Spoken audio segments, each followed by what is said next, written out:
Hey, there we go. She has just kicked us off. Thank you, Zoom lady. We really appreciate it. So, my name is Lara Johnson. I am a lover of books. I love books, so I love being able to do the book club. I'm always looking for new books, so always email me if there's a book that you think would be really fantastic to be able to do. So, the one for this month is Soundtracks by Jon Acuff, and we're going to dive into that in just a second. So, I am a certified life coach for moms that are answering their calling within. And I take my clients through a 3-step process, and that is to discover your calling and what you feel called to do, then to learn how to achieve that, as well as embrace your motherhood journey, as well as the person you're becoming. So, anytime I'm looking for books, it's something that fits within all three. What I loved about this book is that it fits all of them, which I think is so great. So, what he's talking about is overthinking. And at any point during this process, our brain oh, thank you, Sarah. Yes, Sarah and I have worked together for a while, and I love Sarah.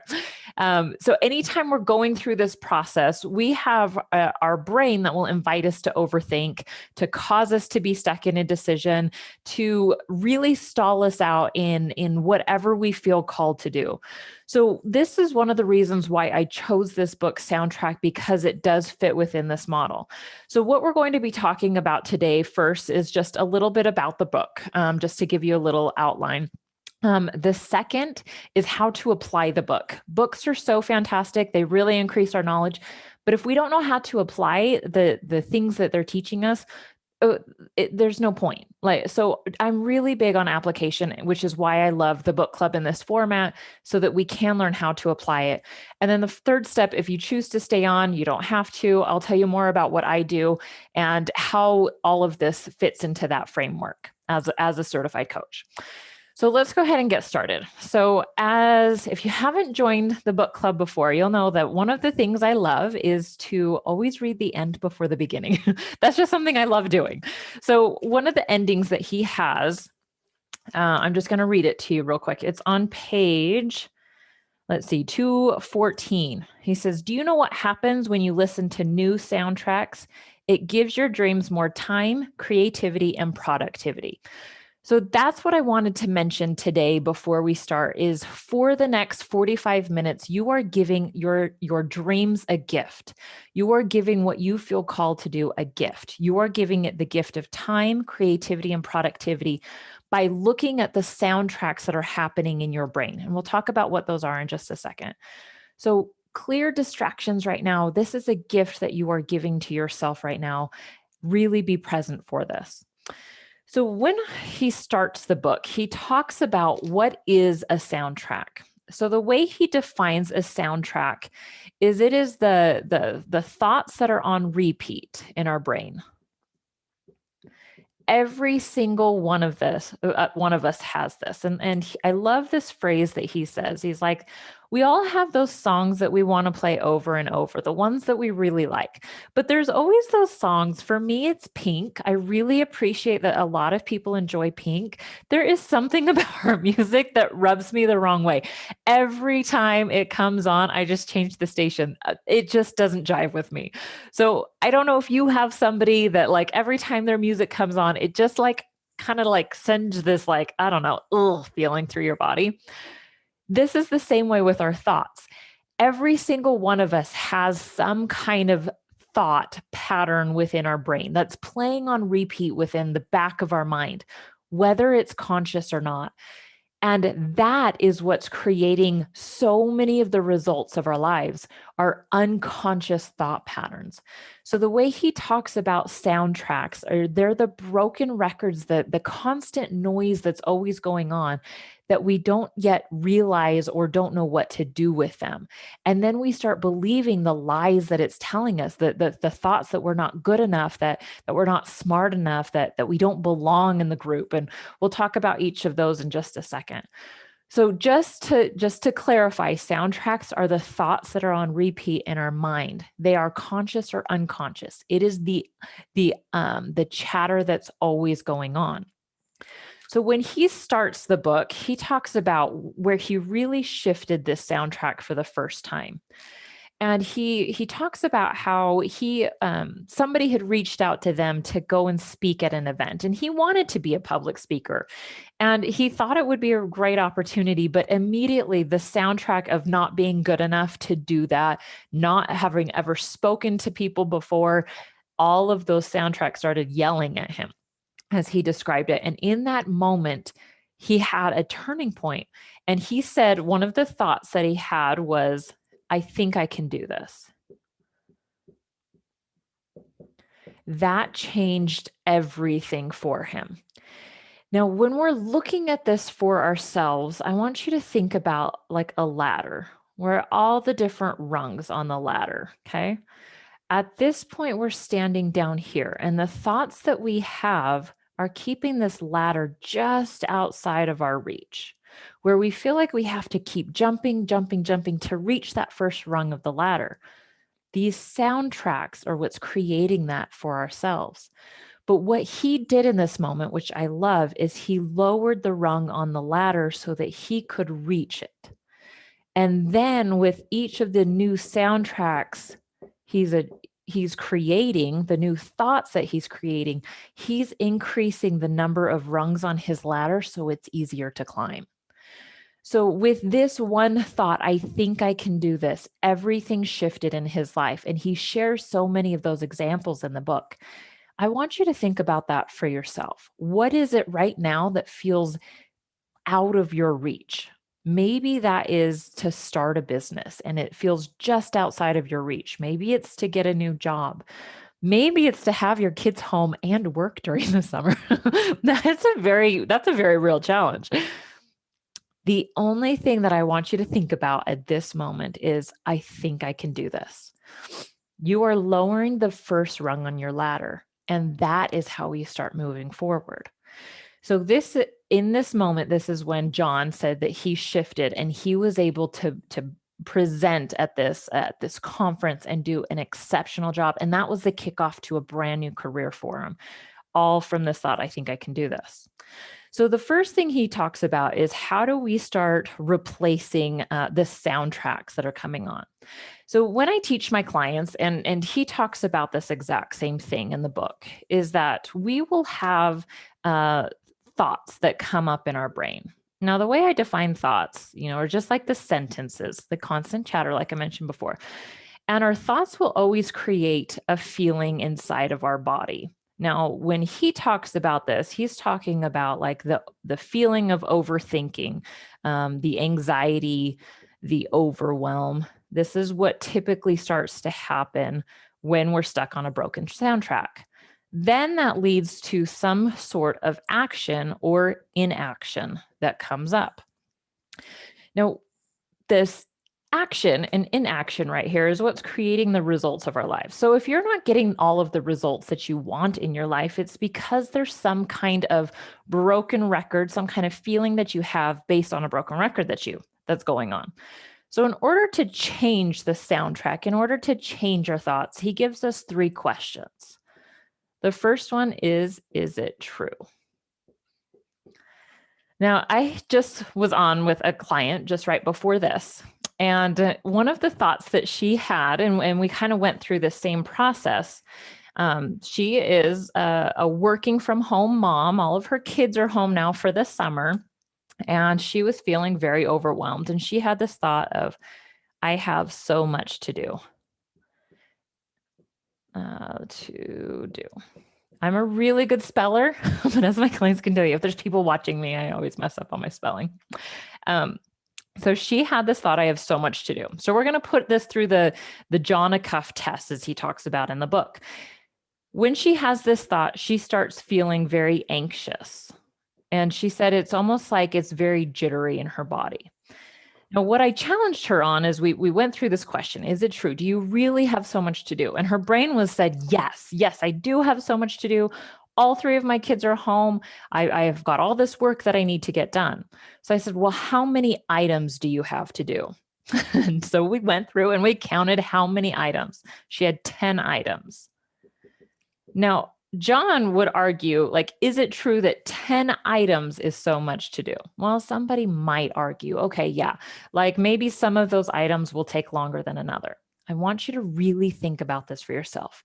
If you ever have this thought, I have so much to do, I want you to write down how many items do you have?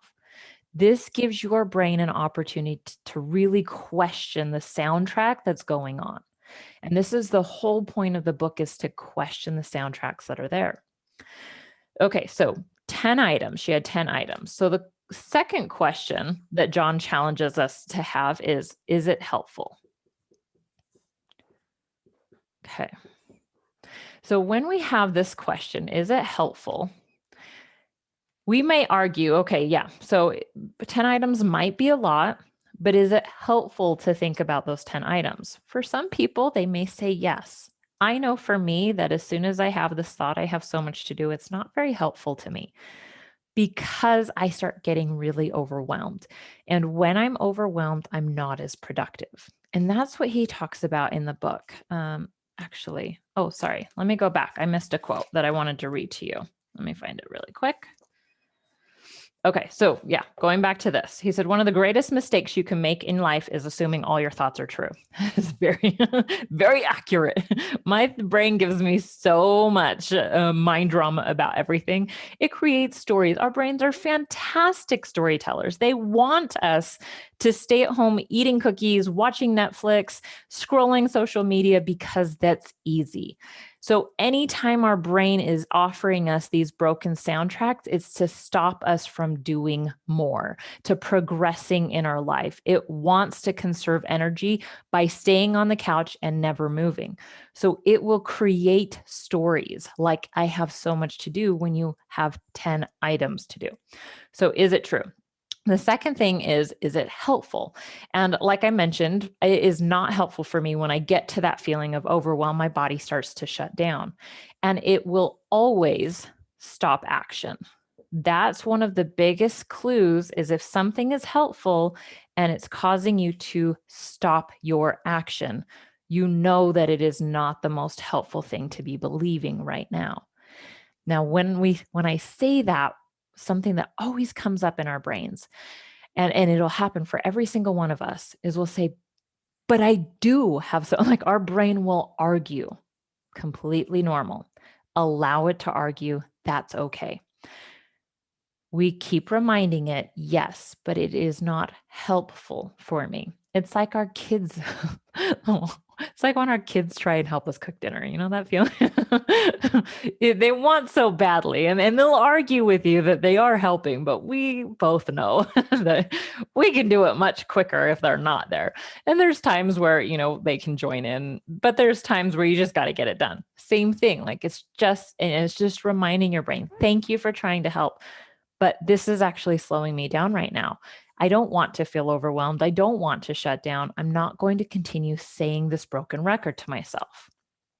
Which leads to the third one, is it kind?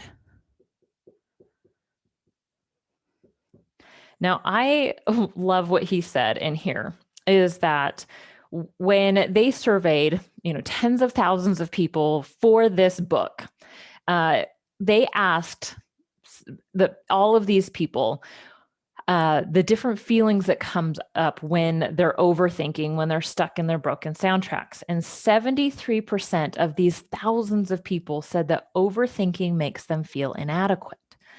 That is everything right there. You will know when you are stuck in a broken record, in a negative soundtrack, because it will cause you to feel inadequate. It will create shame in your body. It is not useful to be in this spot, nor is it the best thing that you can do for yourself. So I want you to just take a moment. Again, I told you this is always interactive. So I want you to go to a piece of paper and pen. Grab a piece of paper and your pen. And I want you to think, what are the broken records? What are the thoughts that you find yourself having all the time? Another example is, I'm so busy, or I don't have enough money. I don't have money. Like, that's a thought that comes up all the time. I want you to figure out what that is. So go and write it down for yourself. Another one that I see a lot is that people are going to judge me. Like, what will people think of me? That's another thought that will come up. Or I need more this, like more training. I need more time. I need more, like whatever that is. So figure that out for yourself. Go and write it down. If you're comfortable sharing, you can go over and type it in the chat box. Tell me what is the broken record that shows up in your brain very often. And I'm going to give you about 30 seconds just for this. So again, you can go over to the chat box. You can go to your piece of paper and pen, and you can write down what is the broken record that shows up in your brain very often. I'm lazy. Yeah, that's a huge one. I find that so many of us have that thought when we're trying to relax, and then we don't even get to relax because we're too busy judging ourselves. I'm not worth anything now that I'm not bringing in the income I used to. Huge one, Mandy. So thank you very much for sharing that. Yes, that is a broken record. So with each of these, and we can all see already how is it true? Like, is it true that that she's not worth anything? Hell no. Mandy, I know you're worth so much. Is it helpful? No, it's definitely not helpful to think that way. And then is it kind? It definitely doesn't lead to more action, and it leads to that feeling of inadequacy. Am I the right one to answer this calling? Is the idea good enough? Oh, Kristen, that's such an amazing one as well. Oh yeah, it does make me teary. Can we just create like a safe space where we're all giving each other a hug right now, where we're all being able to be in this space together? Because these are big, okay? These are the broken soundtracks that you have in your head, and they're telling you awful things. And as a believer in God, as a woman of God, I am here to tell you that yes, you are the right person to answer the calling. Yes, you are not lazy. You have amazing work that you're doing, and that we are changing the world right now, whether you realize it or not. And this is the place where we start changing these soundtracks once and for all. So if you have any others, please go over and share them, and we will all like hold each other and hug each other in this space right now. So now go through, is it true? Write this on a piece of paper. Is this true? Your brain may argue, yes, I'm not bringing in the income I used to, but is that connected to your worth? No, that's not true. Is it helpful? Is it leading you to take more action? Probably not. It's discouraging. Is it kind? No, you probably feel more inadequate every time you say that. This is how you know that there is a record, a soundtrack that's playing. It's like pink to my ears. And I hope you remember that for yourself. Like every time this song comes on, it's making you cringe inside. And we can never fulfill the calling that God has for us when we're feeling inadequate. So when we get to this point, usually broken records will invite us to shame. Now, shame, if you have not studied shame, you can go to YouTube, type in Brene Brown, shame. I'll even write it down. She is the forefront researcher on shame. And she will help you understand it on a much deeper level. Highly recommend any of her work. She is incredible. So when we get to this point, shame will start to creep in. Shame of like, what's wrong with me? Like, why can't I get past these broken records? So there's two things I want you to think about for a moment, okay? And this is that shame is optional. Now we will feel emotions as we're looking at our soundtracks. Now there will be emotions of discouragement or emotions of sadness, even when we start to look at these. But there's a second group of emotions that will also come up, and that's the what's wrong with me? Why can't I get past this? This is optional, and it is never kind. This will never help you progress towards the woman that God has always meant for you to be. This is where you stop. Now, when we get to this space, again, this is another layer of broken records of soundtracks. I want you to really realize that this is optional and I can be kind to myself no matter what. And I can be sad over the brain that I have. So recognize that, spend time in there. And he really talks about that in the book. And you'll know if you're doing this because you'll start telling yourself new soundtracks that include the word should. I should be doing better is just another way to say, like, there's something wrong with me. So that's when you'll know that you have entered into the shame space. Let go of the shoulds and really recognize that I'm committed to being better. Of course I'm improving because that's who I am. That's what I do. So the next thing that he talks about with our soundtracks is that we all think that there's going to come a time when we can flip the switch. And he talks about this in the book as like a light switch. Like we'll think at some point our brain will just stop all of this. If we make more money, if we start a business, if we lose weight, our brain will stop yelling all of these horrible things at us. We think there is a switch, and it's usually tied with our ability to reach some kind of goal.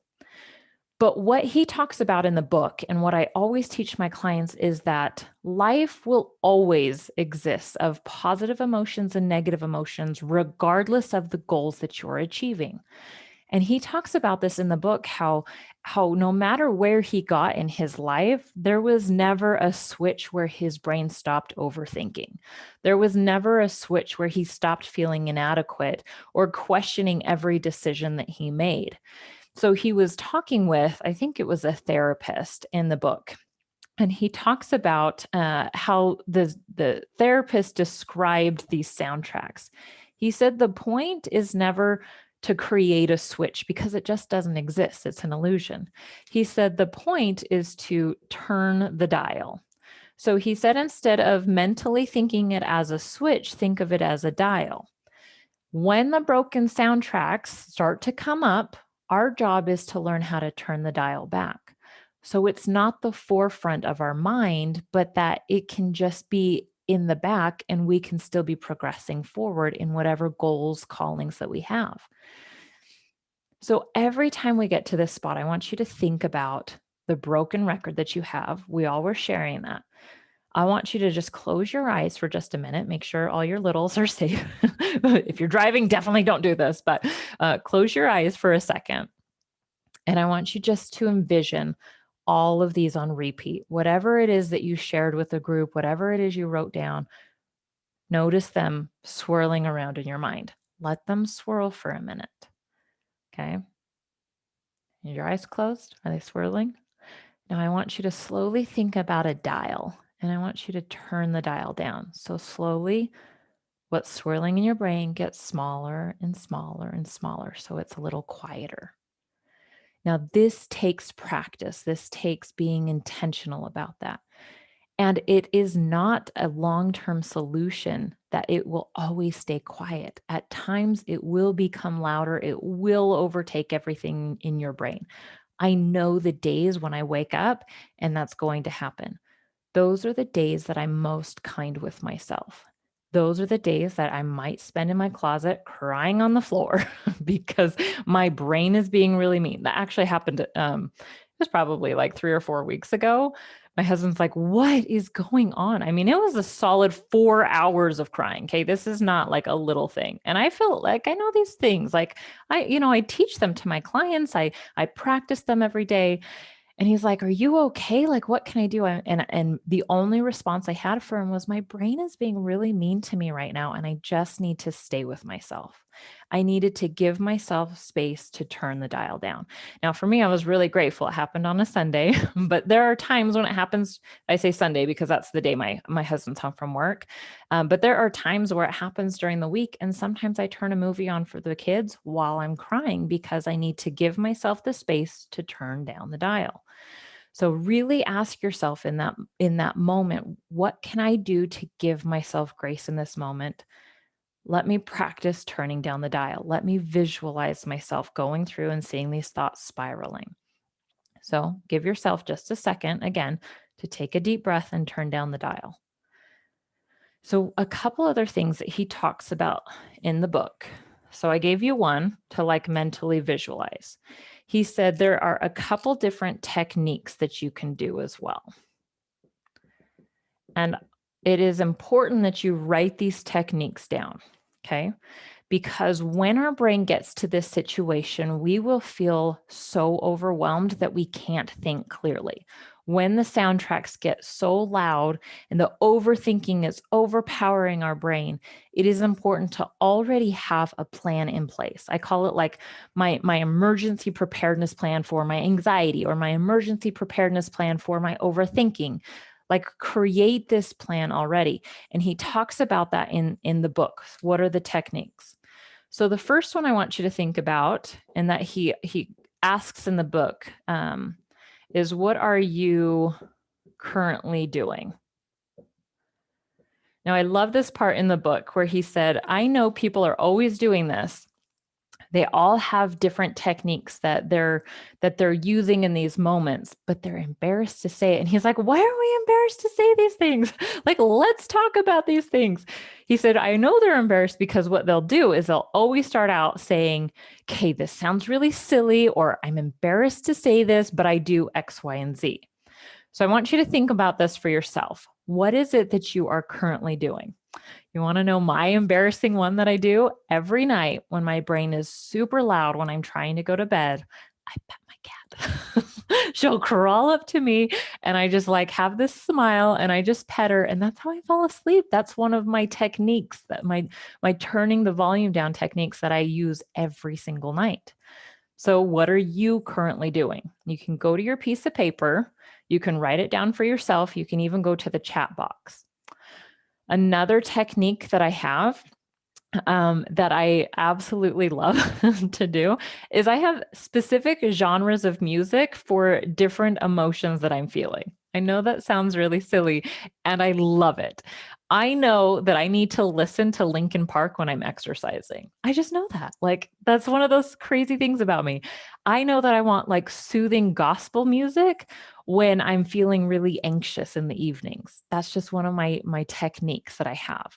So I want you to think about this for yourself, and you can go over to the chat box.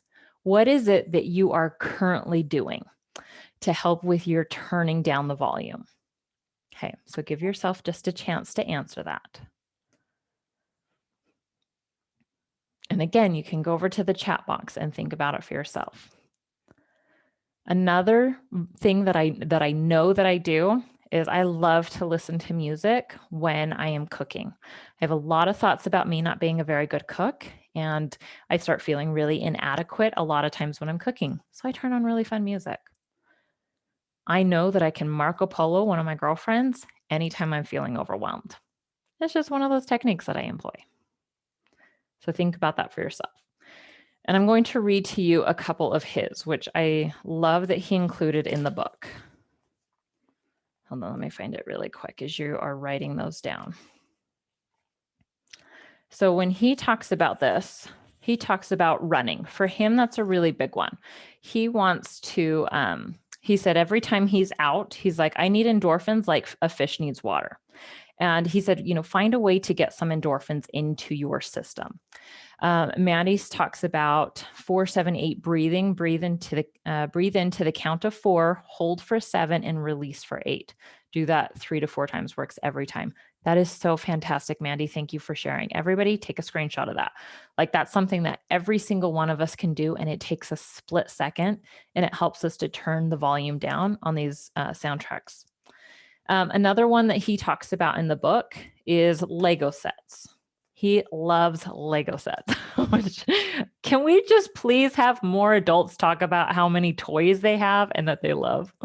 So this is the other thing I wanted to mention. Like, really get clear on what are you currently doing and what are the things that you want to try.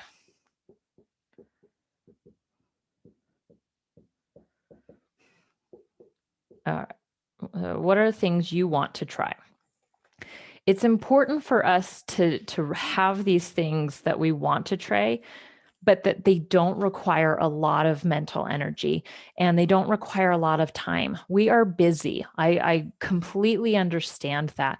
So when we give ourselves something to try that we know is going to take an hour, we're not likely to try it. So what he talks about with that first one with running is it's just finding some way to get endorphins in your body. Like I mentioned with my examples, for me, it's music. I get endorphins in my body very quickly through music. Mandy talked about breathing. That's a fantastic way to recenter ourselves. He talks about another one, minor tasks that have massive payoffs. This is another one that I employ. I know when my brain is really yelling at me about a messy house. Like I've got little kids, I've got 3 kids, they're all still in the house and it gets messy. My brain will start telling me that I'm not a good enough housekeeper, I'm not a good enough mom. You know what I do with all of that? I scoop it all into a basket. I know when I'm already overwhelmed, I'm not going to be able to address any of that stuff. But it quickly shuts that soundtrack down that I have when it's in a basket in a different room and I don't look at it. It's amazing. And then when I'm feeling clear, I am able to go back and address that basket within 5 to 10 minutes. But if I do that while the soundtrack is very loud in my mind, it will easily take me 2 to 3 hours. So really recognize what are the simple things that you can do that create a very big payoff.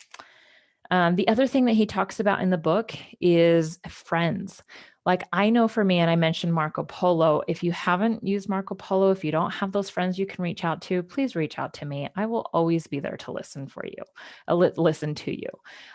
We all need those friends that create that safe place. This is what I hope the book club is always for all of us, is that we can all come here and we can talk about what's happening in our minds. And when we create those safe places, it's not to just vent all the time, but it's to learn new things. And that for me was a big difference when I realized that a lot of the mom friends I had were the ones that wanted to complain. And I had to go through a transition of building those friends that also build me up and that I can build them up as well. So give yourself that permission to go through all of those. Okay, so you can everybody go over to the chat box. What are some of the techniques that you want to try? And again, these are simple things to boost your endorphins, things to help you turn the volume down when all of the noise is yelling at you. Go over to the chat box. Tell us what you want to try. So the last thing that he talks about in the book are creating new soundtracks for ourselves. Without first recognizing what the soundtracks are, it's very hard to create new ones. So that's why we spent the majority of time at the beginning. And I just realized I misplaced my pen. There we go. So in order to create new soundtracks, you have to first know the other soundtracks that are happening. New tracks. Okay. So the first thing that he talks about is he tells you to ask yourself, where do I want to win? I love this question because it's simple. Where are the places that I want to win in my life? It is easy when our old soundtracks are yelling at us to think that we are failing in every area.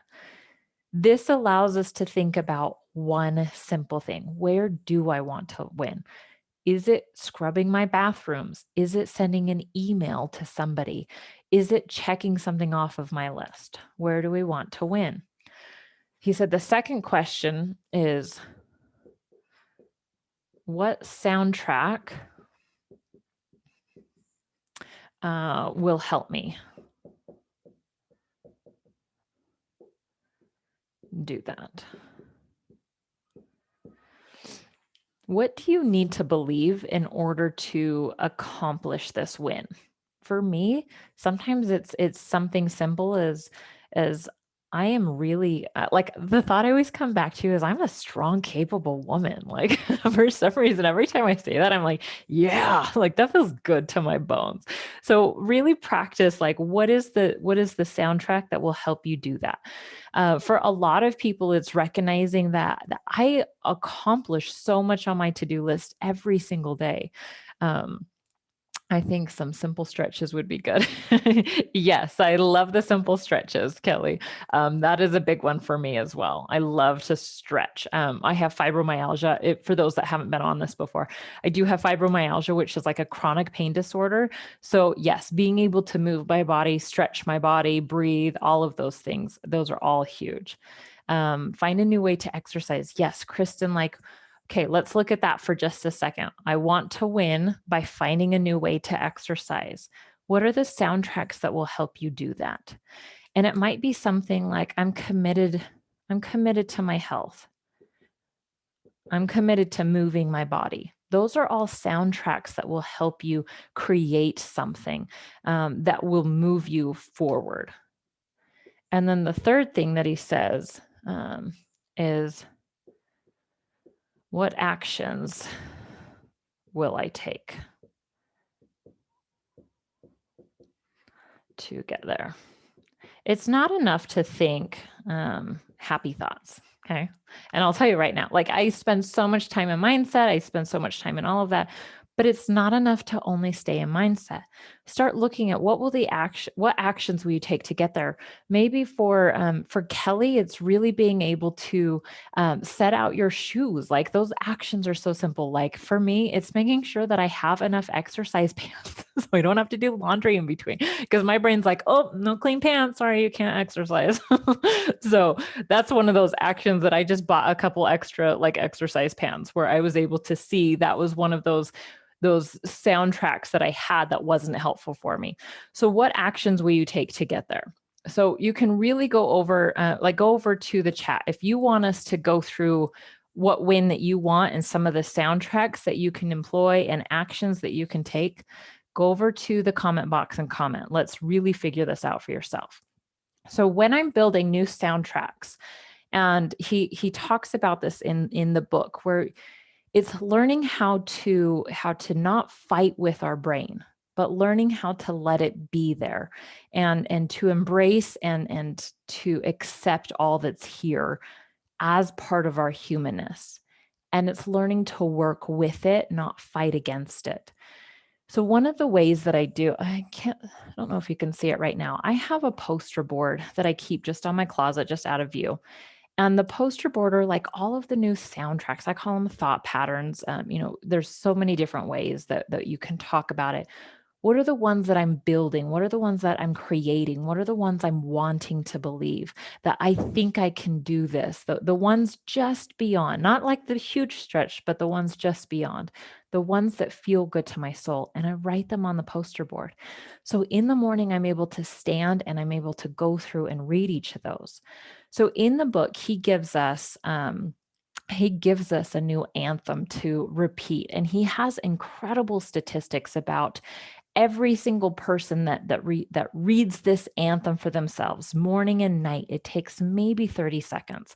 Again, going back to that, like I don't have time. We all have 30 seconds. We're all looking at our phones. We already know that 30-second increments exist in our life. But going back to that and being able to see when we're replacing these and creating new soundtracks, when we're repeating this anthem to ourselves, we are increasing our productivity. We're increasing our creativity, and we're giving ourselves time back in our lives because we're not spending it overthinking and being stuck in there. So the last thing that I wanted to mention in here is he talks about the difference between like positive affirmations and like helpful soundtracks. And he said, let me find where it just went. He said he didn't want to just keep repeating positive things. He felt like that wasn't like a reality for him. So he's talking about, hold on, I'm sorry, I don't know where it went.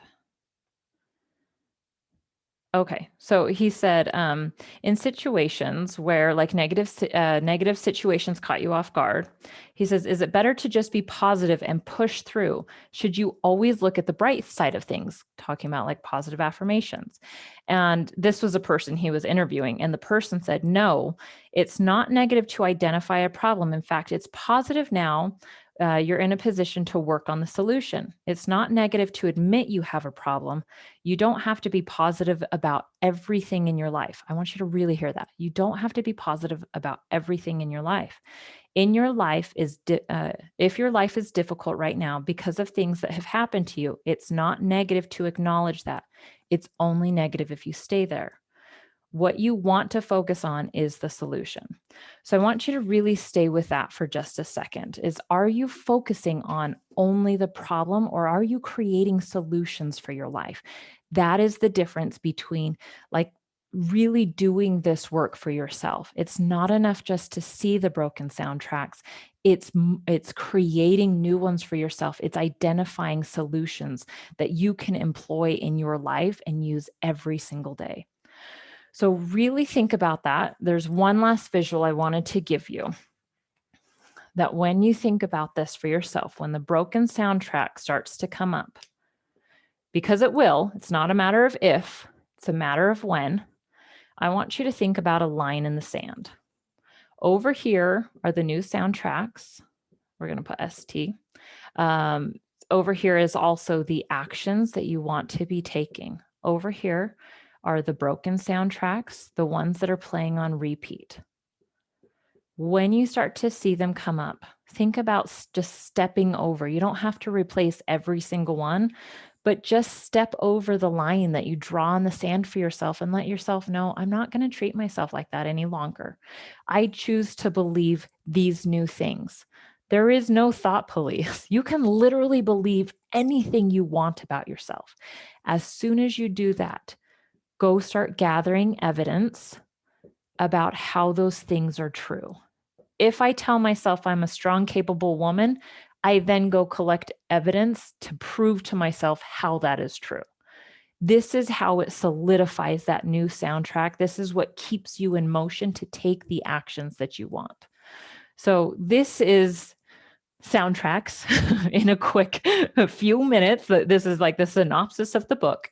And I want you to really spend time with yourself and really think about this in your own life and in your own brain, and then take that step over the line in the sand.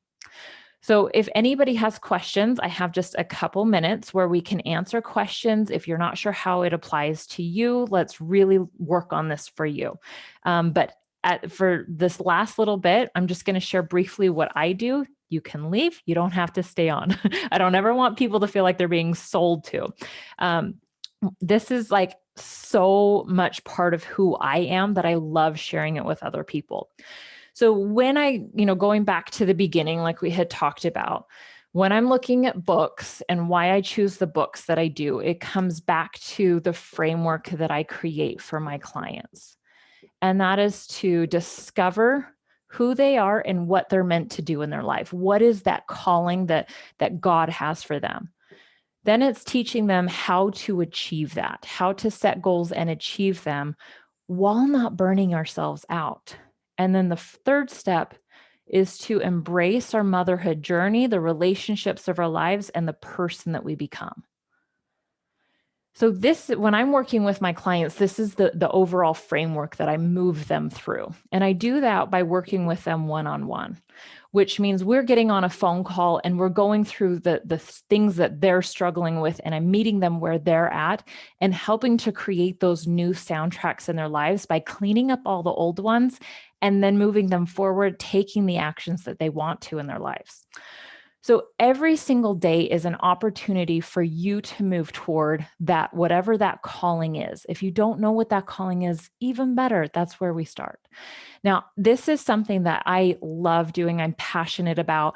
I offer a consultation, a free 60-minute, even 45 minutes, if you don't have 60 minutes, where we will go through this for you to find out where you're struggling the most in these 3 steps. And that's where we start. And that is always a free gift that I give to every single person. You will get more out of that one conversation than all of the programs that you've already done in your life. And I guarantee that. It is so beneficial to look at your own mind in this way. This is how you start creating the results that you want in your life. So please reach out to me. This is on Instagram, or you can email me at Lara@LaraJohnsonCoaching. .com. You can also go to my website, which is just Laura Johnson Coaching. There is a free quiz on there, which I love quizzes. I'm not going to lie, but I just launched this free quiz. If you just go and click like I'm ready or the start here, it'll take you through and it will show you what it is that is blocking you from moving forward right now in your life and answering the calling that you have. And that will get you very clear and as well as give you some tips on how to move beyond that. So please reach out to me if you're ready for a consultation, if you're ready to start moving through this, answering the calling that you have. So that is everything I have for you. Anybody have any questions or things that they want help with? And I'm actually going to turn off the recording really quick. So you might hear that. And then that way if you don't want your questions on,